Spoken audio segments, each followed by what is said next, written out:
JDU सांसद और JDU के राष्ट्रीय कार्यकारी अध्यक्ष संजय कुमार झा के नेतृत्व में सर्वदलीय प्रतिनिधिमंडल ने टोक्यो में एलडीपी मुख्यालय में जापान के पूर्व रक्षा मंत्री मिनोरू किहारा और एलडीपी के अंतर्राष्ट्रीय ब्यूरो की महानिदेशक शिनाको त्सुत्सिया से मुलाकात की। देखिए, हम लोग बहुत सारे पार्लियामेंटेरियन से आज मिले हैं, जो डाइट यहाँ कहा जाता है पार्लियामेंट को, and everyone is supporting us in fight against terrorism. They are aware about it also largely. लेकिन ये जो ऑल पार्टी डेलीगेशन है and we are speaking in one voice, familiar भी है। We are showing them the photographs also, जो funerals पे कैसे general लोग खड़े हैं टेररिस्ट के। और आज हम जो स्पीकर हैं यहाँ के पार्लियामेंट के, उनसे भी मिले। हमारी मीटिंग वैसे 20 मिनट की थी, लेकिन हम लोग का मीटिंग 45 मिनट्स हुआ। He has gone all details about it. और एक बात से जो पाकिस्तान एक बाहर जाकर के या अदरवाइज जाकर के विक्टिम कार्ड खेलता था, वो एक्सपोज हो रहा है इससे। अब लोगों को समझ में आ रहा है कि ये स्टेट स्पॉन्सर्ड टेररिज्म है ये, और जिस टाइप का हॉरिफिक काम किया है हमने उनके आर्मी चीफ के स्टेटमेंट को जो बताया लोगों को, उतना आइडिया नहीं था इन लोगों को। और जिस तरह से वो टू नेशन थ्योरी पर उनका प्रवचन हुआ था जब ये घटना हुई उससे एक वीक पहले, दैट शोज देयर माइंड। उनका किस तरह का सोच है दुनिया के बारे में और इंडिया के बारे में।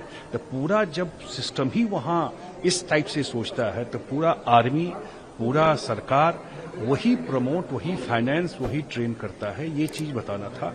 कल से आज तक, कल हम उनके फॉरेन मिनिस्टर से मिले, उनके एक्स प्राइम मिनिस्टर से मिले। आज सुबह हम लोग जो डिफरेंट कंट्री के एम्बेसडर हैं उनसे मिले, उनके थिंक टैंक से मिले। आज हम लोगों बैक टू बैक हम लोगों का जितना मीटिंग जिन लोगों से हुआ, मुझे लगता है कि बहुत ही सक्सेसफुल, और खास करके एक टेररिज्म को लेकर के जो एक वर्ल्ड में व्यू है। अभी तक ये लगता था कि अटैक होता है, कहीं कुछ लोग होता होगा, लेकिन अब जब सारा चीज ये लोग भी अवेयर हो रहे हैं, हमसे डिस्कस कर रहे हैं, हम लोग भी दिखा रहे हैं उनको, तो कहीं न कहीं इसका ये मैसेज गया है कि नहीं, ये तो पाकिस्तान का स्टेट पॉलिसी ही है। वो पूरा पाकिस्तान इसी पर थ्राइव करता है, इसी पॉलिसी के तहत वो काम करता है कि उनको पता है कन्वेंशनल वार में हमसे नहीं जीत सकते, तो वो प्रॉक्सी वार में इन टेररिस्ट एक्टिविटी को इन्वॉल्व करता है। एक बात ये, दूसरा जो एक न्यूक्लियर ब्लफ करते थे ब्लैकमेल करने के लिए कि एस्केलेट करेगा तो ये प्रॉब्लम हो जाएगा, वो न्यूक्लियर ब्लफ खत्म हो गया इनका। कि ये जो प्रधानमंत्री नरेंद्र मोदी जी ने एक न्यू नॉर्मल दिया है कि आप हमें अब हिट करोगे, जो हमें पता है आपका गेम प्लान, आप अगर हमें हिट करोगे, आप यहाँ पर हमारे सिटीजन को आप मारोगे, तो हम भी आपके जहां जहां कैंप हैं, जहां से ये एक्टिविटी करते हैं, उसको हम भी जाकर के अटैक करेंगे। ऑपरेशन सिंदूर को भी हम लोग एक्सपीरियंस करते हैं। ये क्यों प्रधानमंत्री जी ने ये नाम रखा, किस तरह का जब फोटोग्राफ वो देखते हैं, जिसकी शादी अभी हुई थी, उसके हस्बैंड के को मार दिया, वो जो अपने हस्बैंड के बॉडी के साथ बैठी हुई है, जिसको देख करके, या किस तरह रिलीजियस लाइन पे लोगों को अलग करके उनके परिवार के सामने, उनके बच्चों के सामने क्लोज रेंज से हिट किया है। तो इस तरह का एक्टिविटी पाकिस्तान करता है। तो मेरे ख्याल से इसका बड़ा ही वाइड इसका ये समझ आ रहा है यहाँ पर, जितने लोगों से हम जाकर के मिले हैं। और मुझे लगता है कि जो हमारे डेलीगेट्स अन्य जगह जाके जो है, तो वर्ल्ड में एक डेफिनेटली दुनिया में एक व्यू बनेगा। और जो इंडिया का पोजीशन है, खास करके मैंने कहा कि न्यू नॉर्मल को लेकर के, तो ये भी एक बिल्कुल क्लियर कट ये गया है कि इंडिया जो है, जो 4 डिकेड से ये टेररिज्म झेल रहा है, अब वो किसी भी हाल में वो सिर्फ वो बैठ के देखता नहीं रहेगा। अगर कोई भी एक्टिविटी होगी तो इंडिया हिट बैक करेगा।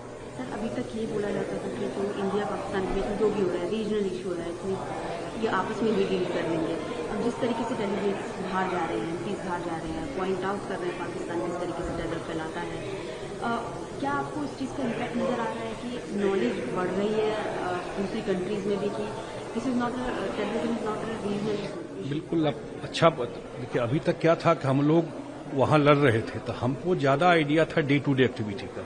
दुनिया अपने प्रॉब्लम में रहता है, उसको उतना शायद समझ नहीं हो, लेकिन ये जो ऑल पार्टी डेलीगेशन 30 कंट्री से ज्यादा में जा रहा है और जो इम्पोर्टेंट कंट्री है, तो डेफिनेटली ये ज्यादा सेंसिटाइज हो रहे हैं, ज्यादा उनको जानकारी मिल रही, ज्यादा हमसे डिस्कस कर रहे हैं, ज्यादा फेमिलियर हो रहे हैं पाकिस्तान के इस एक्टिविटी को। मुझे लगता है इसका वाइड इम्पैक्ट पड़ेगा कि ग्लोबल अवेयरनेस इस इशू को लेकर के कि ये स्टेट क्राफ्ट है पाकिस्तान का टेररिज्म करना, उनका पूरा आर्मी उसी पे चलता है जो आतंकवाद पर। ये डेफिनेटली इस विजिट से जो हम लोग जो इंटरेक्ट कल से आज तक किए हैं उसमें बिल्कुल दिखाई पड़ रहा है कि उनका जो पहले जो उनका अंडरस्टैंडिंग था उसमें डेफिनेटली उनका समझ आ रहा है कि नहीं, एक बड़े स्केल पर जो पाकिस्तान का इन्वॉल्वमेंट है ये ज्यादा फेमिलियर और ज्यादा सेंसिटाइज हो रहा है इस इशू।